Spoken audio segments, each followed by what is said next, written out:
April 11th, 1944. Pacific Ocean, somewhere east of the Admiralty Islands. The carrier deck trembled under the weight of engines warming under the morning haze.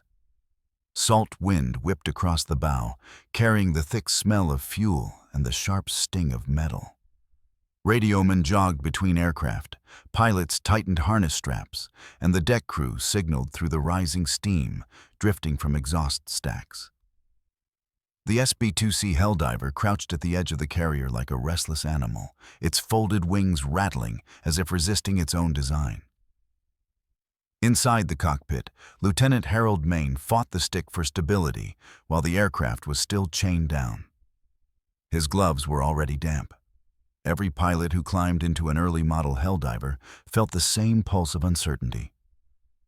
The aircraft shook even at idle power, its long fuselage groaning as if unhappy to be airborne again. He could hear metal clattering behind the instrument panel and the inconsistent hum of control cables that had already earned the aircraft its infamous nickname, the Beast. A white cap of ocean foam rose and fell below as the deck officer rotated his arm for launch readiness. The air smelled of warm oil and the faint tang of scorched paint. Maine steadied his breathing. He had flown the older SBD Dauntless before this, a stable and predictable partner in any dive. The Helldiver was different. Too heavy, too twitchy, too eager to roll at the worst possible moment. Pilots said it tried to kill you before the enemy even fired a shot. The squadron joked about the Beast, but only because they were afraid of it. When the final signal came, the deck catapult launched the aircraft forward. The jolt slammed Maine back into his seat as the Helldiver dropped toward the sea for a terrifying half-second before fighting its way upward. The wings buzzed under strain. The tail shuddered. He adjusted trim again and again, hunting for a sense of balance that never fully arrived. Climbing through the morning layers of humid air, the formation assembled. Their mission this day was only a training flight. No combat patrol, no strike on Japanese shipping. But even here, with no enemy Zeros in sight, the tension never eased. Every landing cycle on a carrier tested the Helldiver's structural limits. Every dive tested the pilot's nerve, and every squadron briefing reminded them that the aircraft's first months had been a catastrophe. Back in late 1943, the first Helldivers delivered to frontline squadrons had revealed the flaws of rushed wartime production. During early test flights at Norfolk and San Diego, pilots reported control lockups during steep dives. Several aircraft snapped wingtips or lost elevators under stress. Carrier qualification teams struggled to keep the aircraft lined up with the pitching deck. The landing gear absorbed impacts poorly and buckled too easily. Worst of all, the torque on takeoff was powerful enough that inexperienced pilots could roll over the moment wheels, left the deck. Pilots compared notes after each flight. Some said the aircraft was top-heavy. Others blamed the long fuselage. Mechanics worked tirelessly through the nights to tighten control linkages, reinforce hinges, and adjust hydraulic systems. Yet the fatal accidents continued. The aircraft was meant to replace the SBD Dauntless, a legend of the Pacific. Instead, it arrived as a burden. Japanese intelligence intercepted early American transmissions, hinting at the new dive bomber's problems. Pilots of the Imperial Navy joked among themselves that the malformed American machine could barely stay in the air, let alone threaten a warship. Diaries recovered after the war showed scrawled comments comparing the Helldiver to a drowning bird. Some were confident they could outmaneuver it without effort. The ridicule spread among fighter groups stationed in the Marianas and Truk. But while mockery continued, the Bureau of Aeronautics ordered immediate modifications. Engineers stiffened the wings. They improved the automatic dive brakes. They shortened the propeller blades to reduce torque on takeoff. They redesigned the pilot's canopy for better visibility. squadrons received new instructions for approach angles and landing speeds. Slowly, the airframe began to change. Maine remembered those months vividly.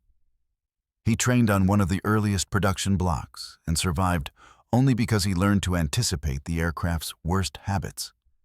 Now, as he pushed toward 8,000 feet with his squadron forming up on both flanks, he could feel the beginnings of a steadier response to his control inputs.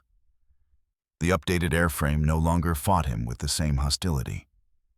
It still demanded full attention, but it was becoming more obedient.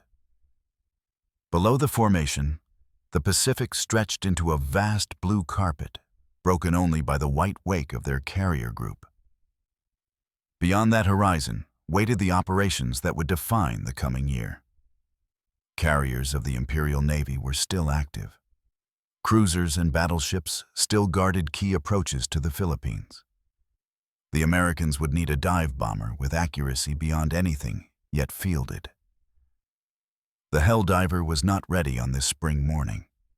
Not yet. But it was changing. The pilots felt it even if they did not trust it. The engineers saw the numbers improving, and the coming battles would decide whether the aircraft that once embarrassed the Navy could become the precision weapon commanders desperately needed. Maine leveled his aircraft at 10,000 feet as the formation began its first dive practice of the day. The sunlight glinted off the canopy. The beast waited for its moment to prove what it could become. The practice dives ended with the sun climbing high and heat shimmering across the Pacific. Hours later, alarms echoed across the carrier deck as sailors sprinted to positions. The calm training morning transformed into operational urgency. Orders arrived from the task force commander. A Japanese surface group had been detected moving west of the Philippine Sea. Cruisers, escorts, possibly a larger capital ship hidden behind the screen. Helldivers were to launch immediately for a strike assessment. Within minutes, the deck roared to life. Crews rushed to arm the aircraft with 1,000-pound bombs, fitting fuses under pressure while loaders shouted measurements above the engine noise. A bitter smell of propellant and warm brass filled the air. Pilots moved swiftly, adjusting parachute straps, checking radios, verifying fuel loads. The tension was different now. This time, it was real. Lieutenant Maine climbed into the cockpit, feeling the familiar vibration of the engine through the seat as it coughed to life. He steadied the throttle, listened to the uneven metallic rattle behind the panel, and waited for the deck crew to pull the chocks. The Helldiver rolled forward, its heavy frame lumbering toward the launch position. One by one, the aircraft flung themselves off the deck. Maine watched the sea drop away as he gained altitude. The formation turned west, climbing through scattered cloud banks that carried pockets of turbulence. Each jolt reminded the pilots of earlier days when the aircraft could unexpectedly roll. But the updated model held firm. Maine noticed it. His wingman noticed it. They said nothing, but it was there. The navigation officer aboard the carrier fed continuous updates through radio channels. The Japanese group was still moving, its course uncertain. Their cruisers would likely be protected by fighters from nearby land bases if they closed distance. The Helldiver squadron pressed on, engines droning steadily through the humid air. At 14,000 feet, the clouds parted and the Pacific widened beneath them. A faint shadow appeared in the distance. Then another. Ship wakes. The strike leader adjusted heading. Pilots tightened grips on their controls. Anti-aircraft batteries aboard the enemy vessels were silent for now, unaware of the incoming threat. The Helldivers began spreading formation for the attack. The lead pilot initiated a shallow turn to position the squadron for a coordinated dive. At this altitude, the air grew thinner, and the engines pushed against the strain with a rising mechanical howl. Maine checked trim, canopy latch, bomb release settings, and dive brake indicators. Everything moved correctly. The aircraft felt controlled, stable enough for what came next. As they approached the attack point, the strike leader gave the signal. Dive. Maine pushed the stick forward and felt gravity seize him. The nose of the Helldiver dropped sharply toward the glinting hulls below. Wind screamed along the canopy frame. The aircraft trembled as the dive brakes deployed. The angle deepened, almost vertical, a near 90-degree descent that few other aircraft could withstand. The world compressed into a rushing stream of sky and ocean. The Japanese cruisers grew larger with terrifying speed. Black bursts of defensive fire erupted from their decks as gunners scrambled to respond. Shells exploded around the diving aircraft, sending shrapnel slicing through the air. The Helldiver held steady, its updated structure enduring the stress. Maine felt the shock waves from explosions ripple through the fuselage. At 2,000 feet, the target filled his view, a cruiser turning hard to port. Anti-aircraft tracers stitched the sky. The aiming lines in the gun sight crossed the forward deck. Maine steadied the tremble in his hand. At 1,500 feet, the bomb release light flashed green. He pressed the release. The aircraft lurched upward as the bomb detached and fell clean. Maine held the dive for a moment longer before pulling out sharply. The G-force crushed him into his seat as the horizon whipped upward. Control vibrations shook the stick. The wings buzzed under strain. But the aircraft held together. The beast had learned discipline. Behind him, the bomb slammed into the cruiser's deck with a flash of white and a rising black plume. The explosion tore across the forward turret and sent smoke billowing from ruptured armor. Radio chatter erupted among the pilots as more impacts blossomed along the enemy formation. Japanese fire intensified. Their gunners tracked the climbing silhouettes of the Helldivers with growing desperation. Fighters scrambled from a distant shoreline, but they were too late. The American formation regrouped at altitude, circling to assess damage. Flames spread across one cruiser. Another listed slightly, its deck scarred by near misses. The attack had been precise. Maine steadied his breathing. The aircraft that once betrayed pilots in training now delivered accuracy that exceeded expectations. The vertical dive, the controlled release, the clean recovery. Everything that had once seemed impossible now felt within reach. But this was only the first strike. Larger battles still waited. As the squadron turned east for the long return to their carrier group, Maine realized he had felt something new in the cockpit. Confidence. The confidence did not last long. By the time the squadron reached their task force, the carrier decks were preparing for the largest offensive phase yet.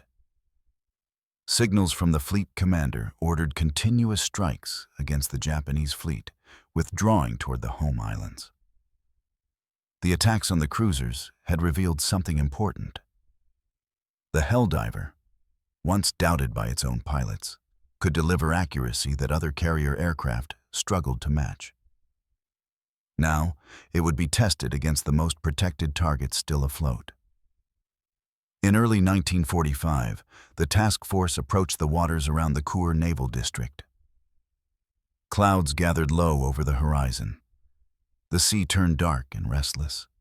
Pilots lined the briefing room, still drenched in sweat from the earlier sortie. Maps were unrolled. Reconnaissance photos were slapped onto the wall. The images showed the silhouettes of Japanese carriers and battleships anchored in defended harbors. Anti-aircraft guns ringed the shorelines. Smoke from earlier raids clouded the outskirts of Kure. This would not be a mission of opportunity.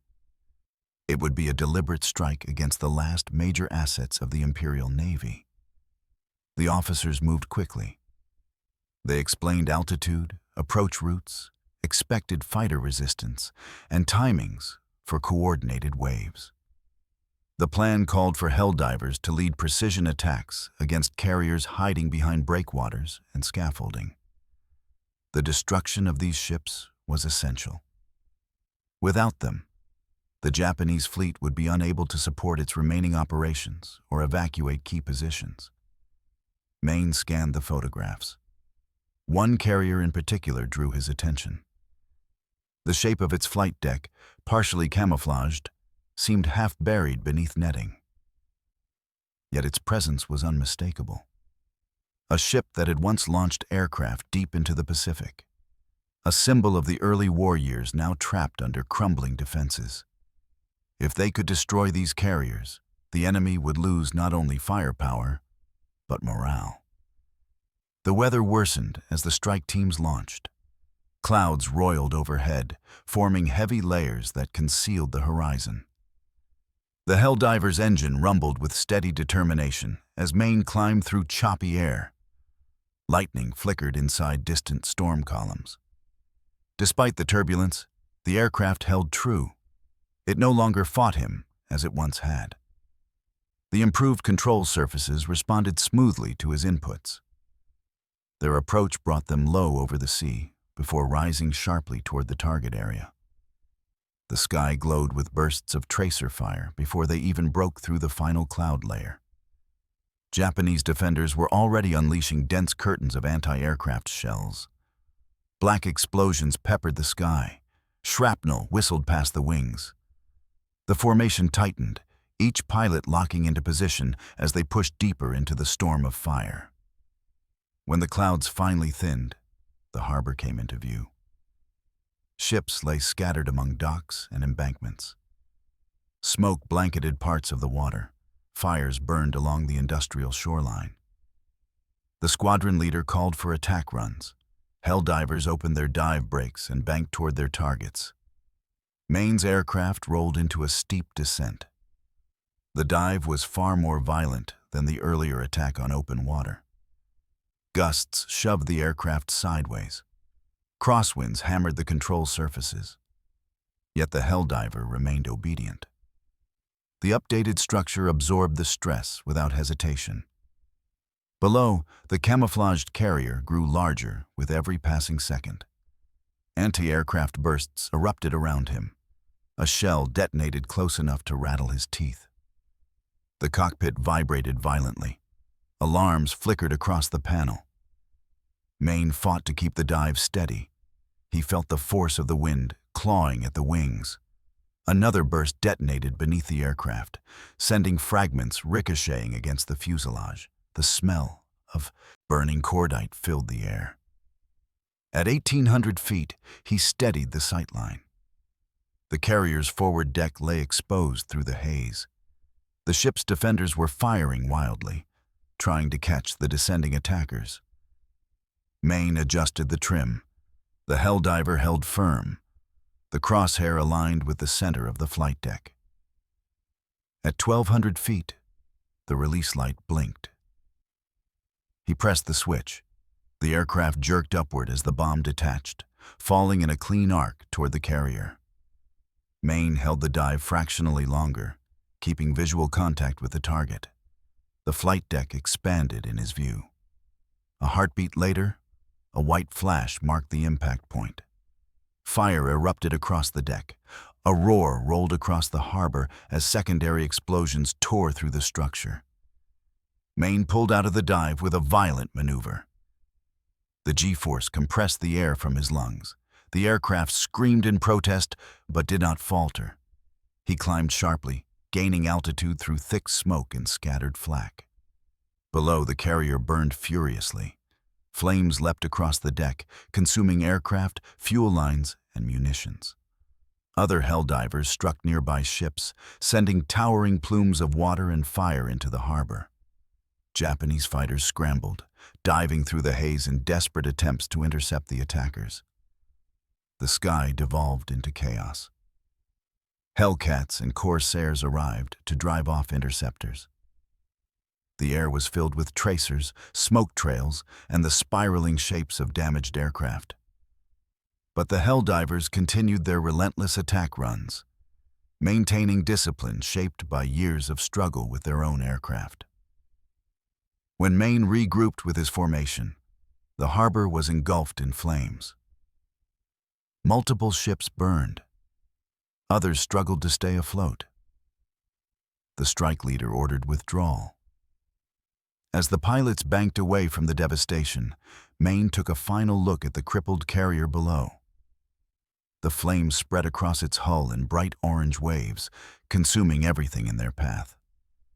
The beast had finally become what it was meant to be: a decisive weapon, a disciplined instrument of destruction that turned the tide of the Pacific War. The fires in Kure still burned behind the squadron as they climbed back into the open sky. Smoke drifted for miles, trailing the coastline like a black scar. The pilots felt the exhaustion settling into their bodies. Their hands trembled slightly against the controls, not from fear, but from the brutal physical strain of multiple high-G recoveries. Yet the formation held steady as they turned toward the distant silhouette of their task force. The engines droned with a steady rhythm. The Pacific wind cooled the heated metal skin of their aircraft. The danger was not over, but the worst had passed. When they returned to the carrier group, the flight deck bustled with activity. Spotters recorded the damage assessments. Maintenance crews rushed to inspect the aircraft for cracks, shrapnel strikes, and structural fatigue. Some Helldivers returned peppered with holes. One came back with half its dive brake blown away. Another taxied in with smoke trailing from an engine that had barely survived the pullout. But they had returned. The aircraft that once caused fear in the hearts of its own pilots had carried them through the harshest defenses the Imperial Navy could muster. Maine climbed out of his cockpit, his flight suit streaked with sweat and cordite residue.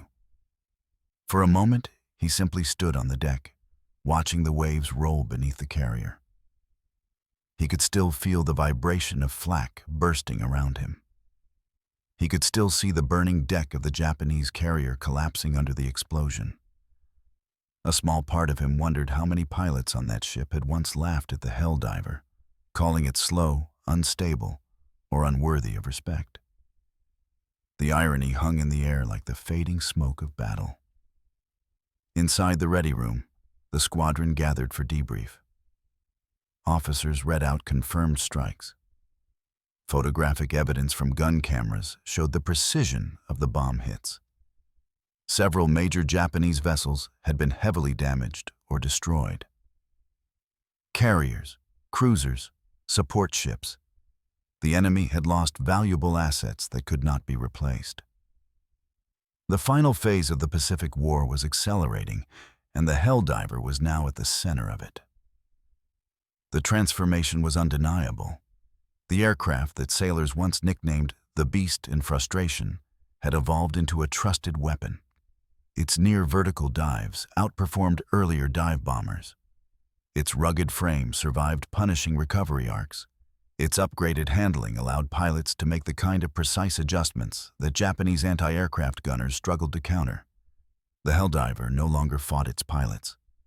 Instead, it worked with them, enabling strikes that chipped away at the last remnants of a dying navy. Weeks later, as the Pacific Campaign reached its relentless conclusion, Helldivers continued launching from carrier decks in the final raids of the war.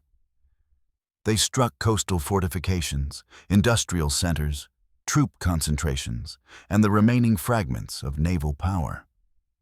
Smoke rose across cities that had once sent aircraft deep across the ocean to attack Pearl Harbor.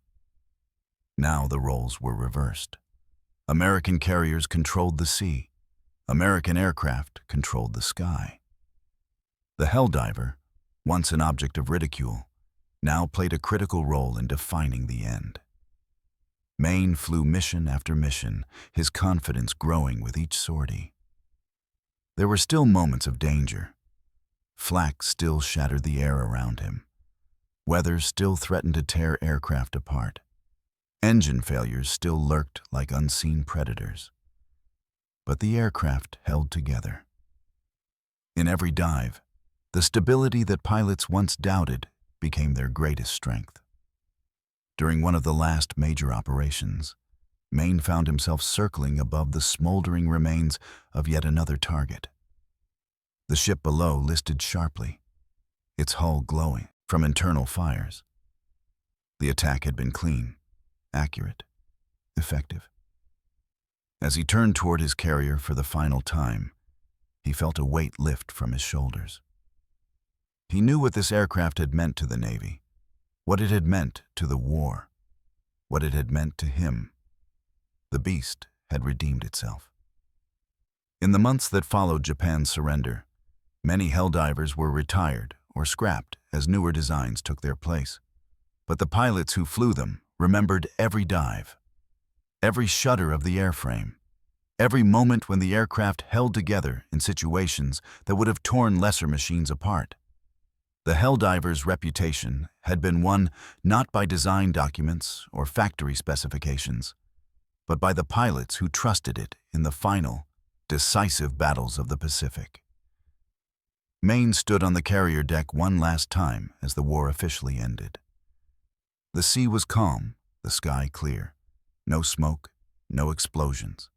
Just the distant rhythm of waves against steel. He thought of the first time he sat in the cockpit, unsure whether the aircraft would betray him.